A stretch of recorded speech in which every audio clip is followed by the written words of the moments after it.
I Should Be Writing, Season 22, Episode 5. Well, I should be writing. I should be working on my craft.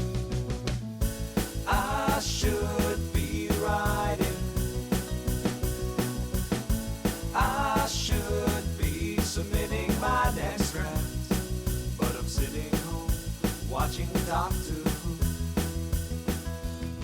Hi there, welcome to I Should Be Writing. This is a podcast for wannabe fiction writers, and I'm your host, Mer Lafferty.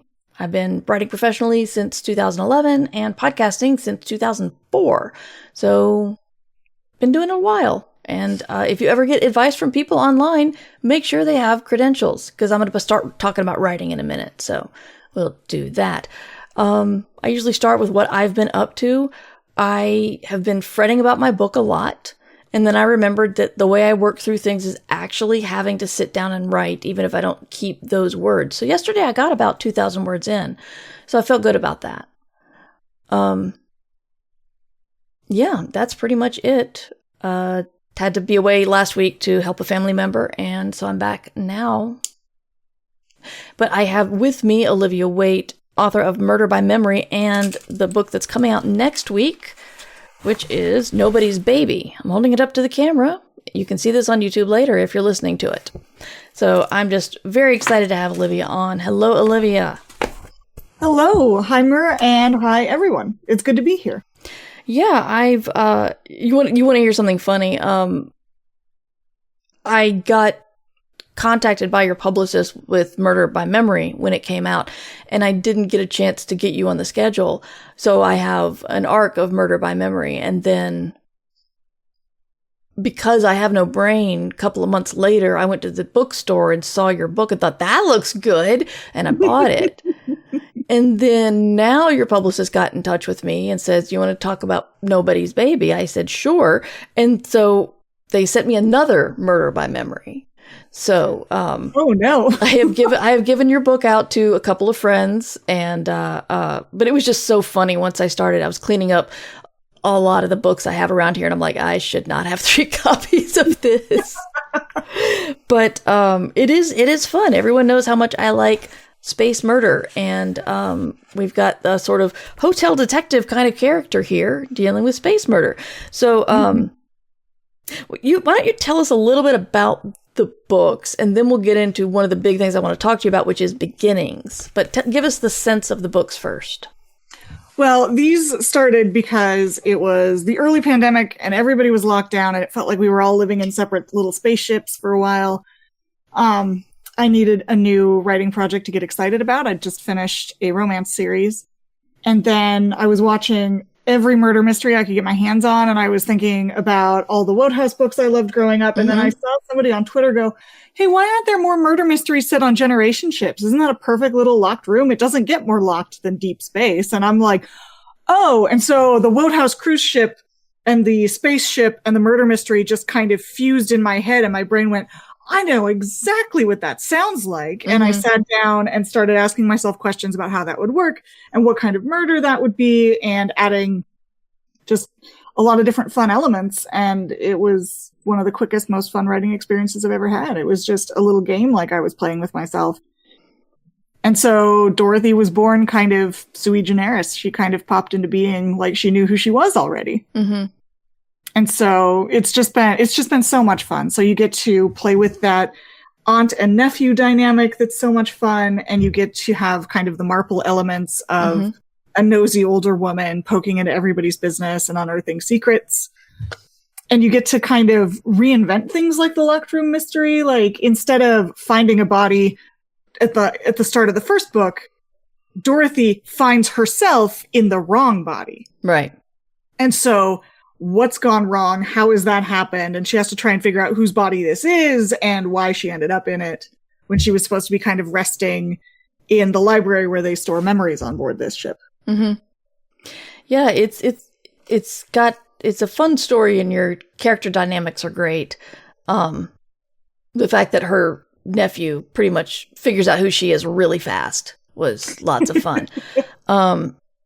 But let's go on to Nobody's Baby without giving us without spoiling the first one, what can you tell us about the new one? So the sequel came about because there were just too many questions I had and fun problems I came up with that didn't fit in book one. And one of those was, we're on this ship. It's deep space, so we decided fertility's just on pause till we get where we're going. Mm-hmm. Nobody's supposed to be having children. What would they do if a baby showed up? How would it get there? How do you deal with it? Who does it belong to? All of these very classic murder mystery kind of questions. Plus, you get to play with that classic story element of the mystery baby in a basket on the doorstep, mm-hmm. and, you know, all of that fun kind of almost fairy tale aspect. But when I was writing this, I was really thinking of it as, it's like Alien, only instead of a face hugger, it's a human child. Oh, God. Yeah. That is one way to look at it, I suppose. Yeah. But I have so many questions for you. For the sake of the podcast people, Olivia and I, we've been talking for like 15 minutes already and trying to remember, okay, we shouldn't keep talking about this because we got to talk about it on the show. But, beginnings are hard for me. I often don't know where in the story to do it.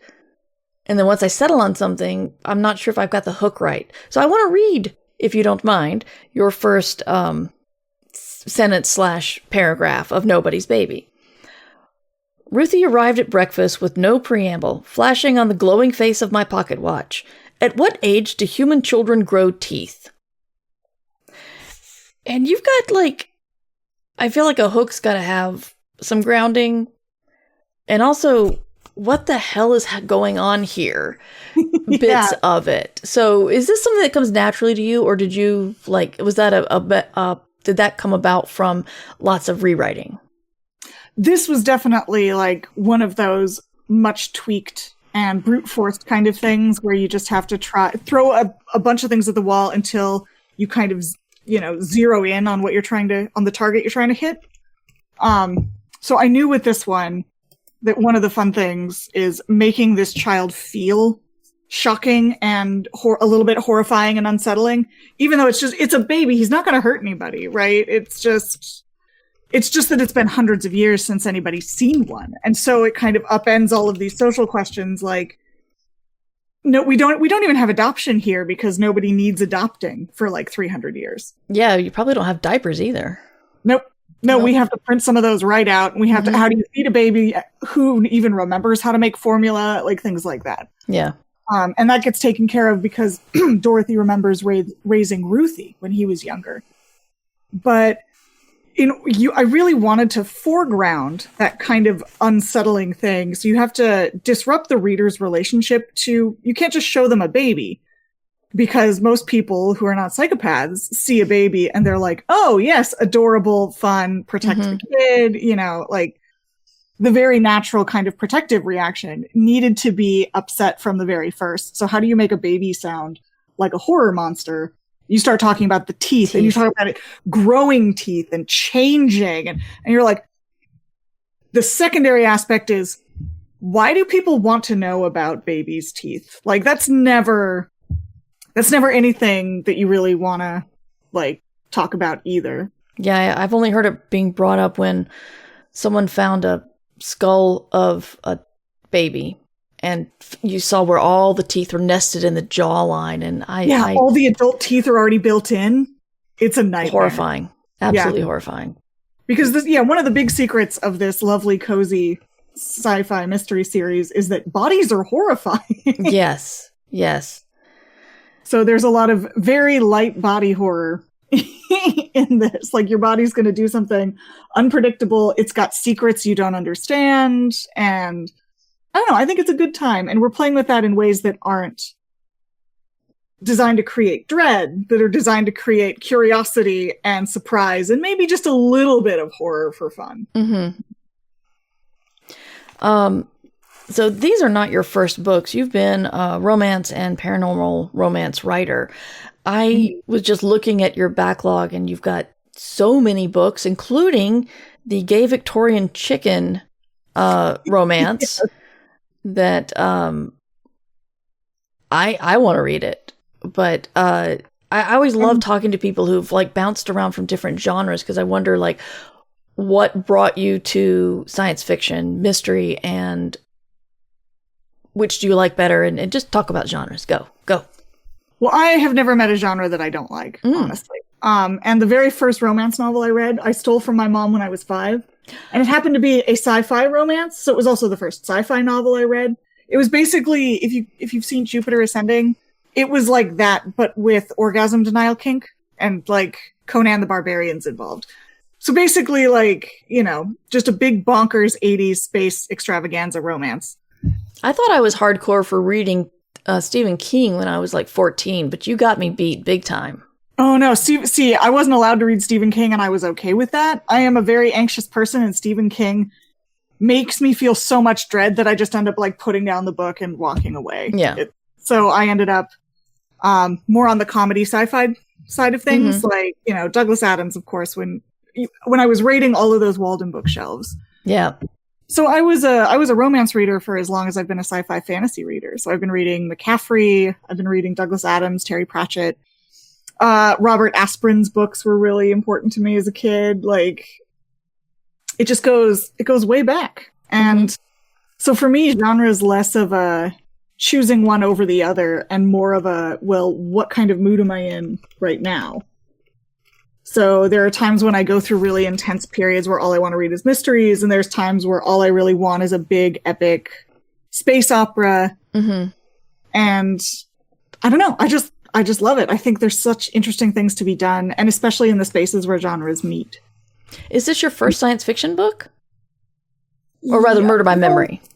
Murder by Memory, I think technically one of the very first thing I got published was actually a steampunk erotic romance. Oh, wow. Okay. So technically science fiction, I think.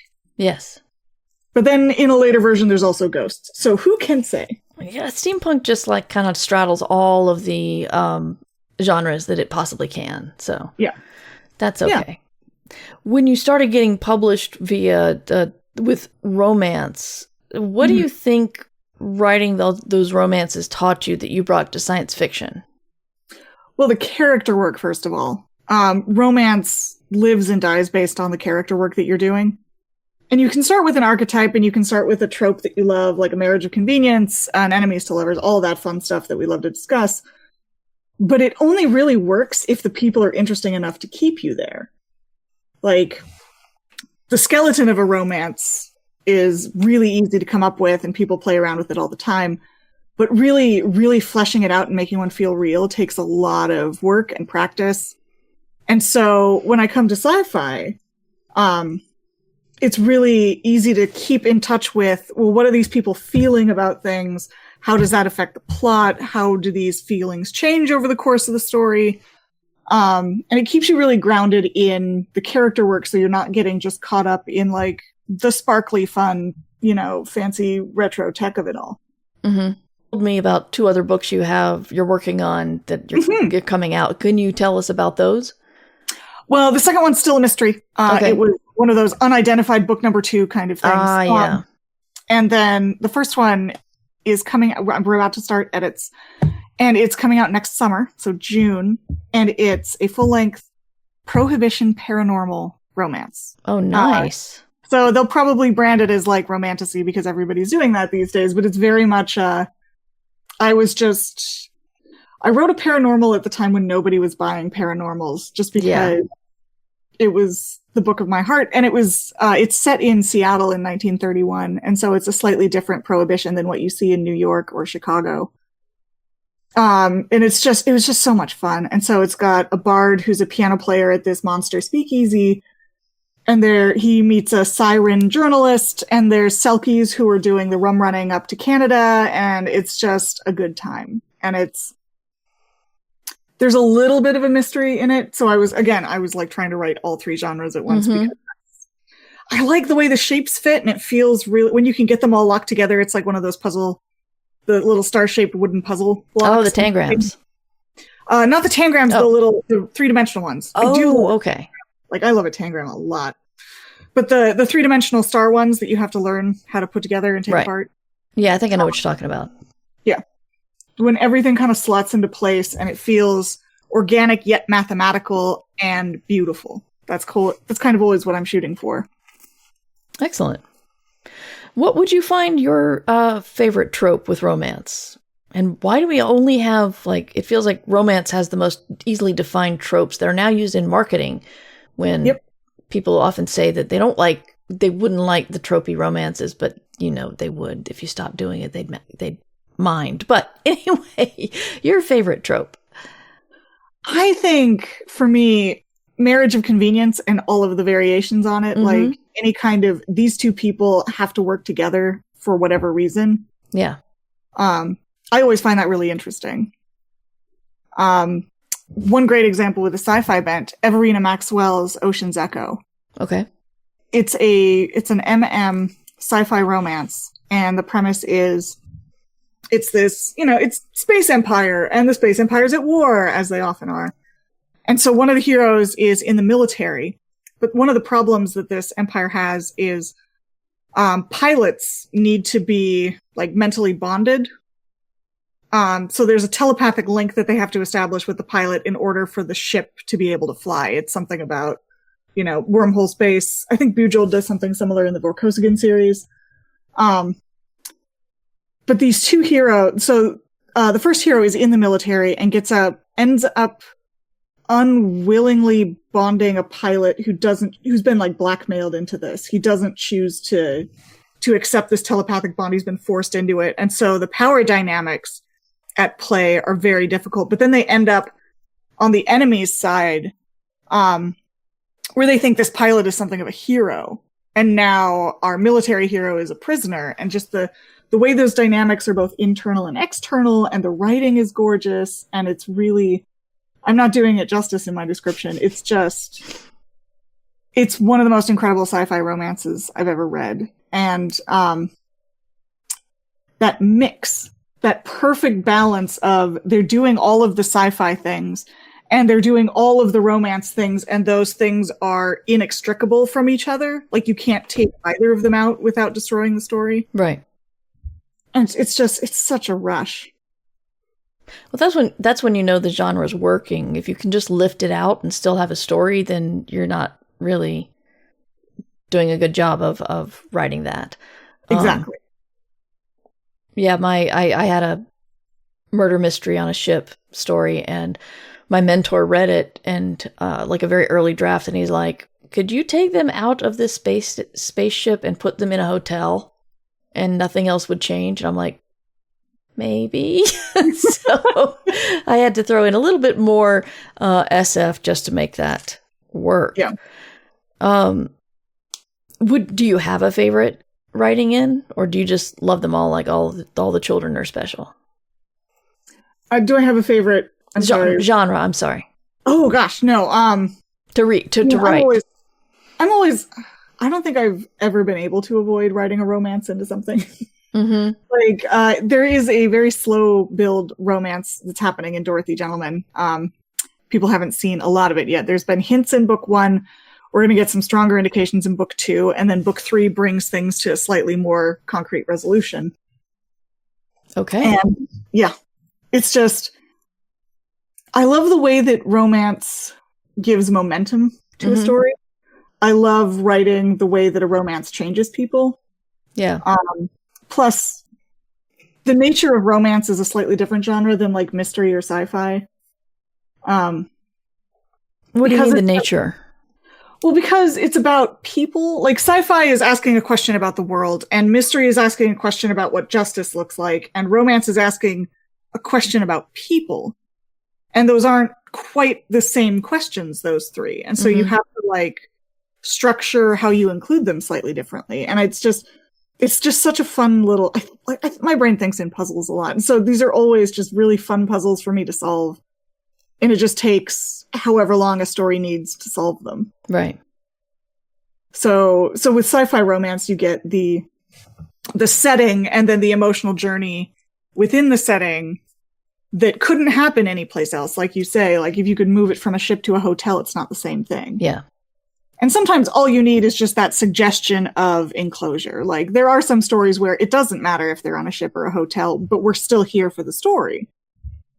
Yeah. But with sci-fi, the setting really is kind of it's part of the fun of the game. And so if you're not really using it to its full extent, then you're not playing all 45 minutes of the game. Yeah. Is how I do it.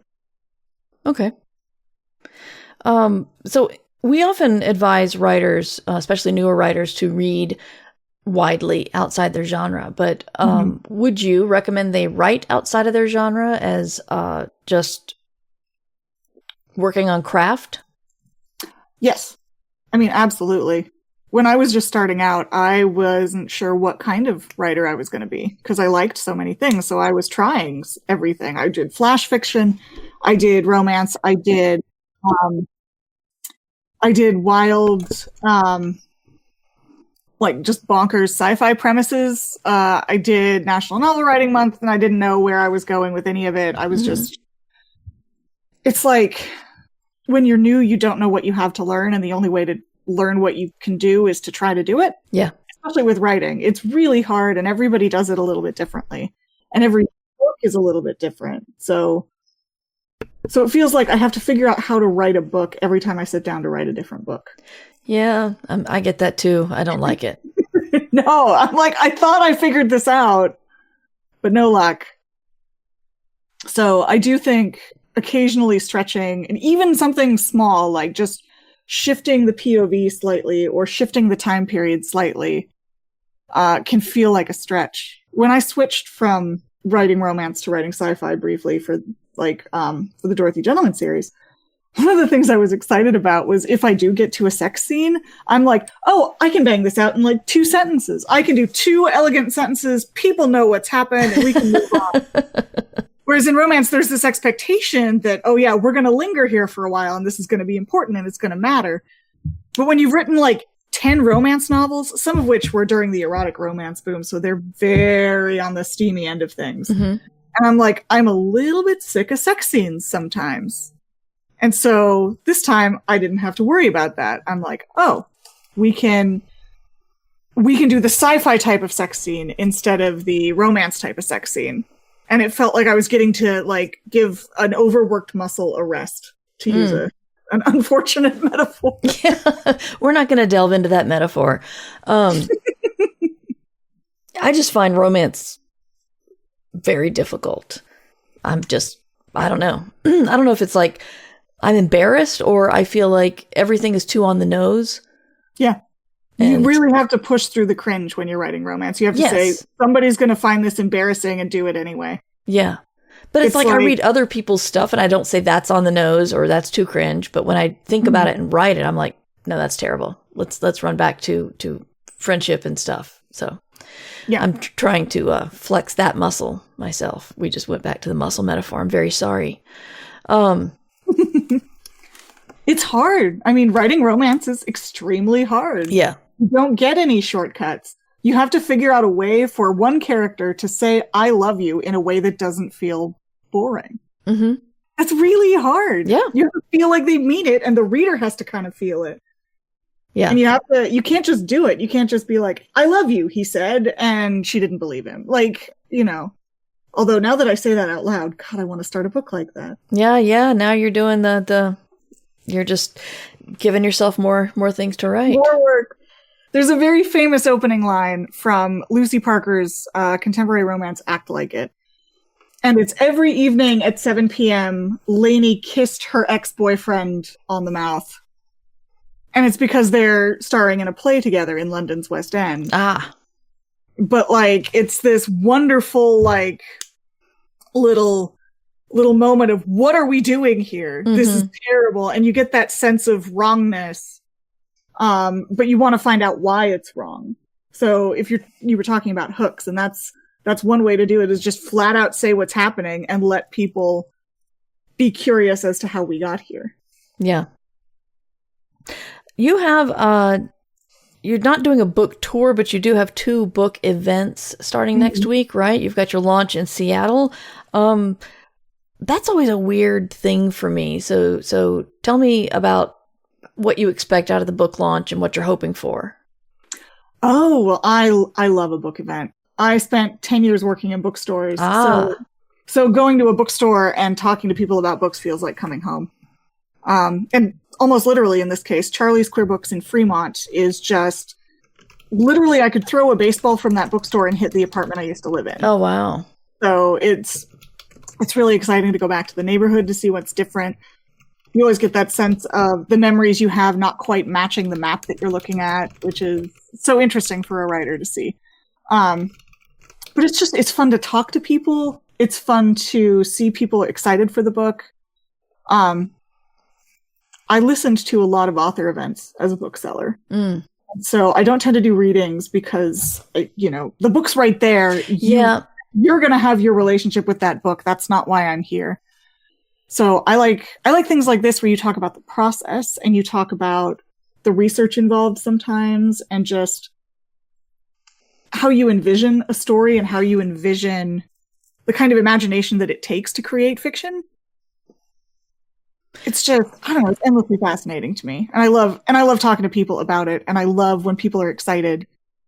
And you get a lot of writers who come to events like this because they're looking for hope. I used to go to book events and hope that they would give some advice to new writers. And now as an author, I get people asking for advice. And it's like the most exciting thing. I light up every time and I'm like, listen, let me tell you, you can absolutely do this. I know this for a fact. I know nothing else about you, but if you want to do this, that means you can do it. If you're just joining us, as Ian is, I'm with Olivia Waite, talking about the new book, Nobody's Baby, coming out next week on the 10th. We do have a question from the chat, which is, what is your writing process? Oh, I am a plotter. I love having an outline. I find that instead of writing a big, sprawling, confused first draft, if I write a synopsis first, so that I know what the shape of the story is, then when I sit down to write, it feels like fun. Because now I'm just wondering the best way to present this scene. I'm not trying to figure out what's happening here. So I write out the synopsis like I'm telling the story to a friend or an editor. And then, so I know what the emotional stakes are. I know what the overall scope is. And then when I sit down, it's whose perspective? Can I make a funny joke? What am I going to describe? Is there a setting that I need to bring in? Like, how much time can I telescope in or out? And all of those are really, really fun things for me as a writer. And so I usually start with some pretty in-depth research and plotting. And then when I sit down, and something always changes between the synopsis and the final draft. Like, it's just the nature of the thing. It gets away from you and characters make decisions you didn't anticipate. So occasionally I have to rewrite the synopsis. Yeah. But I find that starting with something concrete helps me. How long are your synopses usually? About, I'd say for a full-length book, it's about anywhere from 3 to 7 pages. Wow. And they're very loose synopses. It's like, and then, for some reason, this person decides X. And then I'm like, okay, well, I know I need a reason in there. And then a battle happens. Yeah. Yeah, there is a terrible battle, and that battle might be 40 pages in the final manuscript, but you don't need to put that in the synopsis. Yeah. Yeah, I can't think of anything cool that happens if I'm writing a synopsis. And the cool stuff only happens once I start writing, which means I do have large sprawling drafts, and I'm trying to not do that, but I don't know how to stop it, and I may have to just embrace it as my process and move forward knowing that there's going to be a big sprawling mess at the end and I need to clean it up. So I need to take time in my deadline to clean it up, which is really hard because once I'm done, I think I'm done. I think I find the time planning so stressful that it short circuits any creativity that I have. Yeah. If I'm looking at a draft that I feel is too big and sprawling and a mess, my instinct is, well, this is unfixable. Nobody will ever want this. I need to start fresh with something else. And so for me, the big sprawling draft actually gets in the way of all the fun parts. Oh gosh. And I do love editing, but the prospect of editing 100,000 words, makes me want to shrivel up and die a little bit. Yeah. I mean, I'm going to be doing that next week, but hooray. So you've had, how long has your career gone with all of your different genres? Oh, I was first published in 2010. Okay. So it's been 16 years. Can you tell me anything that you regretted from early on that you would encourage people not to do or to do that you didn't do? Well, So when I started, self-publishing wasn't quite the thing that it was. Mm-hmm. And it gives you options. There are times, and many authors will tell you this, there are times I think I got published too early. Mm-hmm. I learned a lot as a professional writer, and I don't think I'd have been able to learn it if I hadn't started as early as I did. But I signed some contracts that weren't great, so read the fine print and have a lawyer read the fine print. I know it sounds expensive, but it's always worth it. Yeah. It's better to have no contract than a bad contract. It's better to have no agent than a bad agent. Yes. I've seen too many authors get screwed by those things over and over. I've had a publisher that went out of business that was trying to take all the authors' rights down with them. Ooh. We paid a lawyer to write a very stern letter and got the rights to all of my backlist back. That's good. So yeah. So self-publishing can be wonderful. It doesn't have to be as intensive. Everybody will tell you you're going to buy ads, you've got to get good covers, you've got to do editing, you've got to... That's useful. But also, if you want to test the process, you can just write something short that you like, make a quick, simple cover for it, put it up just to see what the process is like. Like, you don't have to, like, manage your newsletter analytics within an inch of their life. You don't have to constantly gamify sales windows and like all of that stuff. You can do, with self-publishing, you can do exactly as much or as little as you want. And that can be very freeing, but also if you do it too soon, then sometimes you'll miss out on some other parts of the process. This is not very actionable advice. I think what I'm trying to say boils down to this. Take your time.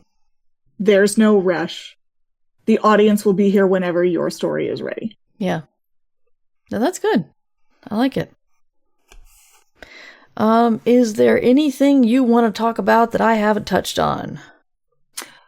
I actually want to bring up Station Eternity because I've been reading that. Okay. Like that, I've been saving these books for like as part of my break glass emergency, nothing else is working kind of things. And so with this podcast, I finally had an excuse to break glass. So I hit the part in Station Eternity where they're doing the spacewalk to retrieve I guess mild spoilers, they're retrieving some bodies. Mm-hmm. Things have gone wrong. And there's this moment when Mallory is stretched out with just the tether connecting her to the ship, and she's surrounded by the blackness of space and these like corpses she's trying to retrieve. And I thought, yes, this is what a sci-fi mystery is for. You want that tether, you want that sense of connection, but you also want to be kind of out in the void. And you have these items that you're trying to collect and make sense of. Mm-hmm. And it just felt like exactly the kind of that balance between mystery and sci-fi. You're trying to put these pieces into a story that makes sense. Yeah. And it just felt like that's everything I always want a sci-fi mystery to do, is exactly that kind of moment and that kind of image in my head. Well, awesome. Thank you. I wrote a metaphor, it looks like. Well, thank you. Yeah, I love space murder. I have a problem where I have trouble writing real world stories. I don't get interested until I throw something speculative in there. Like I'd had this idea for someone who actually talking about the fact that you would not want to hang out with somebody who, when people die around them all the time.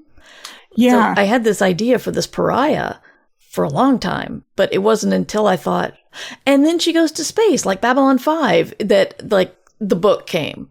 Yeah. So I have wanted to write some contemporary contemporary romance. Tried to write a Christmas romance that got real sci-fi real fast. So there's a tradition of that. I mean, Connie Willis is right there. Absolutely. Yeah. I could not even dream to be close to any of hers, but yeah, it's sometimes I feel like it's a crutch, and sometimes I'm like, well, no, maybe that's just how I am. I'm just going to always want to put something that I find interesting in there. Well, and you have to. You can't write a book you're not interested in as an author. You cannot physically do it. It's the worst feeling in the world. Yeah. I've tried a couple of times and it just wasn't going to go anywhere. Yeah. With that first publisher who went out of business, they were hinting that what they wanted from me next was a billionaire romance, and I really wanted the opposite of that in every way. So I was going to write a fake billionaire romance where it's the billionaire's apartment cleaner who accidentally gets locked in the sex dungeon with the sex dungeon builder, and so that was my way of saying locked. Like, so the title was going to be like trapped in the billionaire's sex dungeon, and they would not look past the title. But it was really going to be about like the carpenter and the housemaid. Please write this. I know. I still think about it like a lot. Because I have trouble with a lot of contemporary things unless they involve some kind of like interesting job or research or so like when I think about a contemporary, it's like, okay, and this heroine is a pilot and things like that, really specific fields that have a lot of material in them. Yeah. Or it's in an entirely, like when I do write realistic fiction, it's like, and we're in 1820 because that's interesting. Mm-hmm. So tell us where we can find you online. Well, I'm always at my website, oliviawaite.com. These days, I'm also on Blue Sky quite a bit, which is also oliviawaite.com. Okay. There's a newsletter called The Oliviary, which you can find on Button Down. And that's most of it. I have an Instagram that I mostly post garden photos on and like, hey, I knitted a shawl. Ooh, speaking of. Right. There is actually a shawl pattern. Violet's fern shawl from Murder by Memory is going to be an actual pattern, and it will be up by Tuesday, I promise. Wow. Deadline. And I have spent months beating my head against my own requirements for this pattern. And did you make it, or did you have someone do it? No, I wrote the pattern, I created the shawl, all that stuff. It's a beautiful brioche. It looks like a curling woodland fern. Wow. Yeah. Writing patterns is extremely hard. Oh, yeah, I bet. And I knew that, and this one had some extra challenges that I can't talk about yet. But we'll find more out about that in book 3. Wow. Okay. Well, we've got a lot of crafters who are into sci-fi. And Underpope says, I could ask my wife to create knitting patterns based on my fiction. Yes, you could, Underpope. Yes, please do. Everybody loves that. I would knit those. I asked the chat if they had any other questions, and I got, can Olivia talk to us for another hour? This has been such a great conversation. Oh, that's wonderful. Thank you. Thank you, Crystal Breyer, but we might need a little bit more direction than that. But, I'd love to have you back with book 3 or when your other book comes out. Book 3 should be in March, and then the other one is June, I believe. Wow. Okay. You got a big year coming up. It is. It's going to be exciting. Yeah, this the Prohibition Paranormal is actually one of the very first full-length things that I wrote. It's wildly different than it was. It was just the first thing that I kind of threw my brain against full length. Mm-hmm. And then it sat in a drawer for 4 years, and then I was thinking about it, and I didn't pull it out. For the chat, and you guys should be writing. Thank you for listening to I Should Be Writing, the longest running writing podcast in existence. This episode was made possible by the Fabulists, who support the podcast via Patreon or Substack. Join the Fabulists at patreon.com/mightymur or mightymur.substack.com. Theme music provided by John Anelio, art provided by Numbers Ninja, and podcast hosting provided by Libsyn. This episode is released under Creative Commons Attribution Non-Commercial No Derivatives 4.0 license. You can find all of my books and podcasts at merverse.com. I should be writing. I should be submitting my next draft, but I'm sitting home watching Doctor Who. I'm sitting home watching Doctor Who.